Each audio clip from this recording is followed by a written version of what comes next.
A todos e todas, eu quero agradecer o Fundo Brasil Direitos Humanos, em especial ao meu amigo Sérgio e a Sueli, que seguramente foram eles que lembraram de me convidar,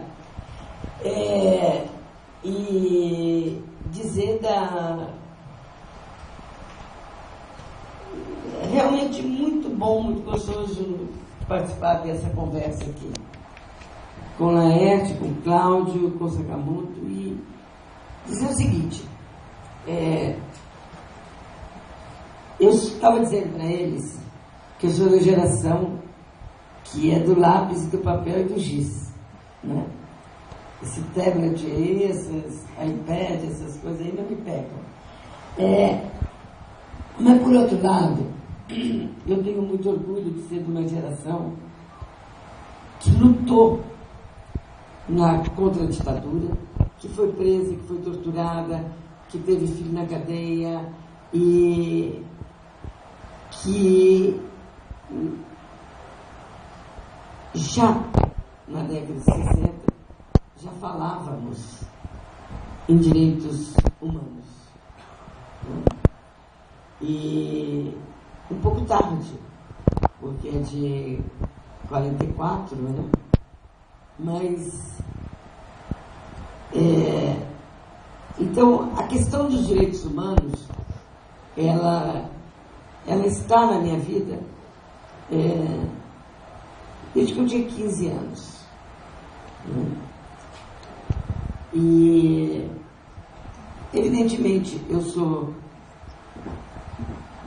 além de professora na área da saúde coletiva, da Unifesp, e antes de ser, eu sou feminista, militante, ativista, né? E participei junto com o Sérgio da primeira relatoria da plataforma DESP, que foi uma experiência maravilhosa, e eu fui relatora dos direitos humanos na área da saúde, né?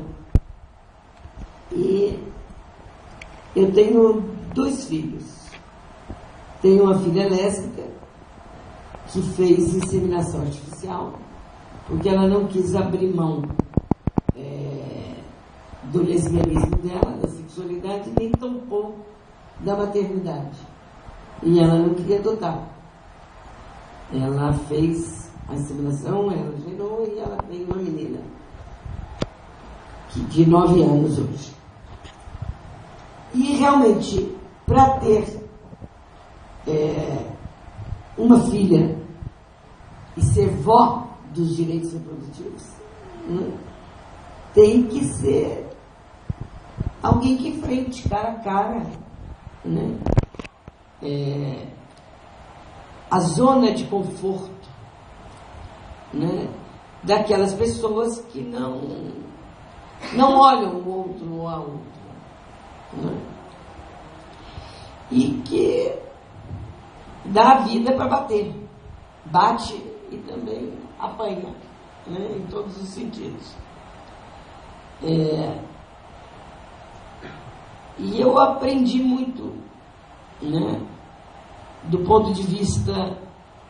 E eu vou levantar 4 pontos aqui. Eu fui na abertura da 14ª Conferência Nacional de Saúde e eu fiquei impressionada, para o bem, né, com a abertura. O Padilha fez questão que o cerimonial fosse todo realizado, feito por 2 travestis, e que o hino nacional fosse cantado por uma mulher negra do Ministério da Saúde em ritmo afro. Completamente diferente de todas as 14 conferências nacionais de saúde que eu participei. A massa que estava lá, querendo ou não, teve que olhar para esta questão que o Cláudio já levantou, que é a questão da diferença. E Eu fiquei pensando, eu tenho uma frase que eu uso muito, que é, eu e uma amiga que o Sérgio conhece, que eu gosto, que é amiga do peito minha, que é a Betânia, do SOS Corpo. A gente diz muito assim, viver no mundo, como seria bom, ou como será bom, viver no mundo sem preconceito e não tolerar as diferenças. Garantir a vida com os diferentes e as diferenças. Né? Tolerar é pouco demais. Né? E essa é a primeira coisa. O que significa viver sem preconceito? E o que significa viver e conviver com as diferenças? Né? Significa realmente um projeto de vida, né? Que é o único projeto de vida, é a única forma de vida que começa realmente no micro daquilo que o Foucault fala, no micro do cotidiano. Porque se você não vive no cotidiano e não convive e não respeita, você definitivamente não pode ir para o palanque fazer um discurso político pela democracia. Porque o projeto político social macro, ele depende do projeto político de vida cotidiana e micro. Essa é a primeira questão que eu quero colocar. A segunda questão é direitos humanos. Eu concordo plenamente com o que o Cláudio falou. Direitos reprodutivos, direitos sociais, direitos individuais, direitos trabalhistas, direitos sexuais, direito. Mas essa fatiada de direitos, se nós temos que ressignificar o conceito de direitos humanos da Declaração Internacional dos Direitos Humanos. Que não se fala nem em mulher. A Eleonora Roosevelt falou para o Vamos mudar essa redação aí, porque pelo menos é necessário que tenha a ponte, né? Que o mundo não é feito só de homens. Então o mundo não é feito só de homens, o mundo não é feito só de mulheres, o mundo não é feito de maneira nenhuma de heterossexual, o mundo não é feito de homossexuais, o mundo não é feito de brancos, de amarelos, o mundo é feito de toda essa gama de diversidade, de sujeitos políticos e sujeitos de direitos. Aí eu entro numa questão que eu quero chamar a atenção, que eu gostei muito do que o Cláudio falou, que é o seguinte: a heterossexualidade tem que sair urgentemente da zona de conforto que ela foi colocada. E ela foi colocada por toda essa história. Ela não foi colocada biologicamente, não. Ela foi colocada historicamente, culturalmente e politicamente. Economicamente não. Porque hoje o grupo de homossexuais tem um poder aquisitivo muito grande. Então essa zona, que zona de conforto é essa? É mostrar o que o Cláudio falou.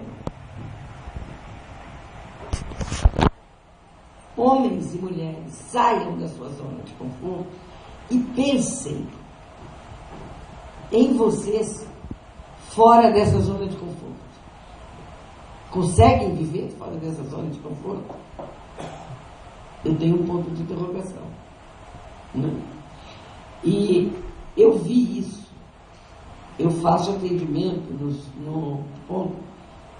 na Unidade Básica de Saúde da Vila Mariana, né? E estávamos eu e o colega, o gineco, atendendo. E entraram duas lésbicas. E ele ficou completamente desconcertado para atender. Como é que eu vou atender, Leonora, por favor? Eu falei, não. Para você aprender com elas, pergunta para elas como é que é o que é ser duas mulheres lésbicas e por que elas vieram aqui. Elas simplesmente deram uma aula de cidadania para ele. Ele começou a chorar. Este médico, gineco, nunca mais foi o mesmo. As aulas dele nunca mais foram as mesmas. E ele foi, no governo passado do Estado, né, o responsável por abrir o primeiro programa no Estado de São Paulo, né, de cirurgias de troca de sexo. E começou lá atrás. Então, aí eu toco numa questão que é uma questão de mentalidade. E eu vou terminando, porque já começou a abrir. É uma questão de mentalidade, gente. Não é doença. É uma doença social. E doença, ela não é biológica só. O processo de saúde-doença, ele é social. Ele é construído. Então, é uma questão de mentalidade. A mentalidade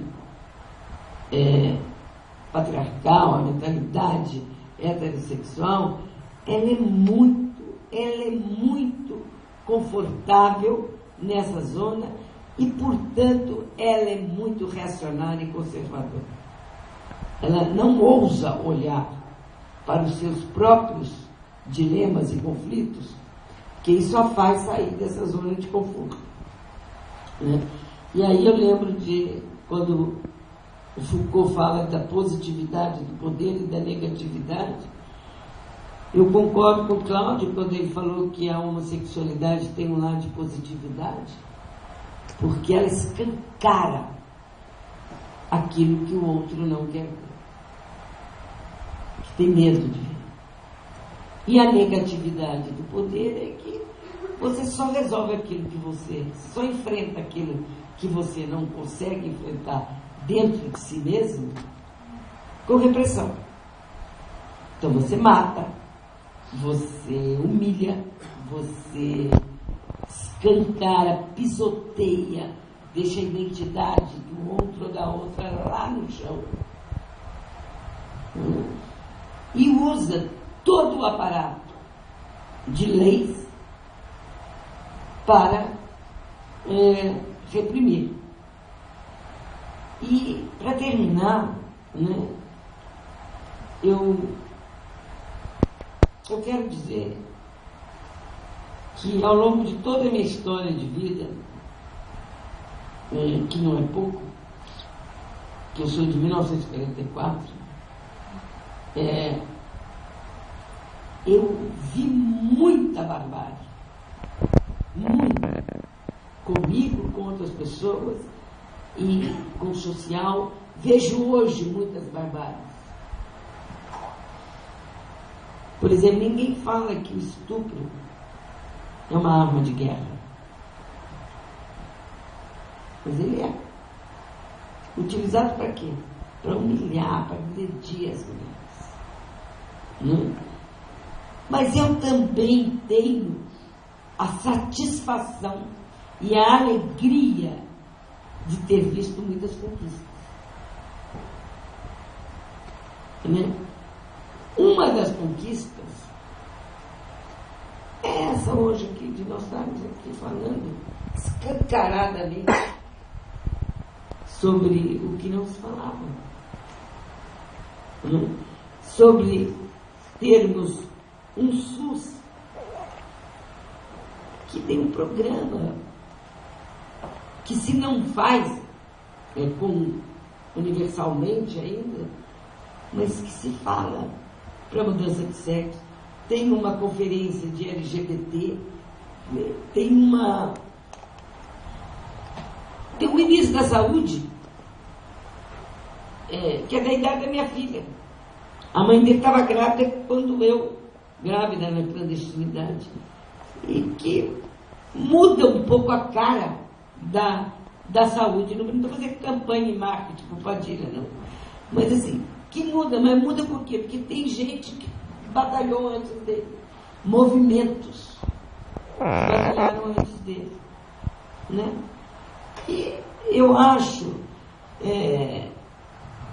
temos uma senadora que fala, temos um jornalista que fala, temos o Fundo Brasil de Direitos Humanos que inclui na sua pauta essa temática da homofobia.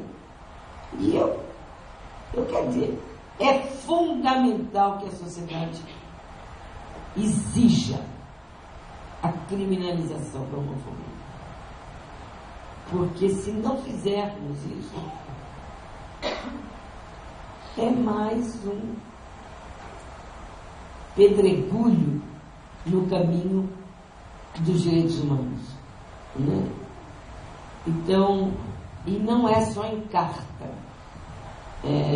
constitucional que eu acho que tem que estar, não. Eu acho que tem que estar nas mentalidades e nas cartas constitucionais e na lei, né? Porque a lei, por mais que ela não seja cumprida, ela hoje eu estou convicta que ela no mínimo é pedagógica, né? Porque ao você falar da lei, fala da Lei Maria da Penha.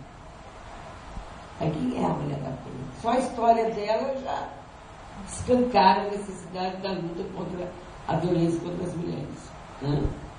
Então eu quero parabenizar aos meus colegas aqui das cadeiras, né? O Fundo Brasil de Direitos Humanos e a todos vocês, essas caras jovens que estão aqui, né, ouvindo, e que eu tenho certeza que tem muita coisa a nos dizer também. Então, muito obrigada.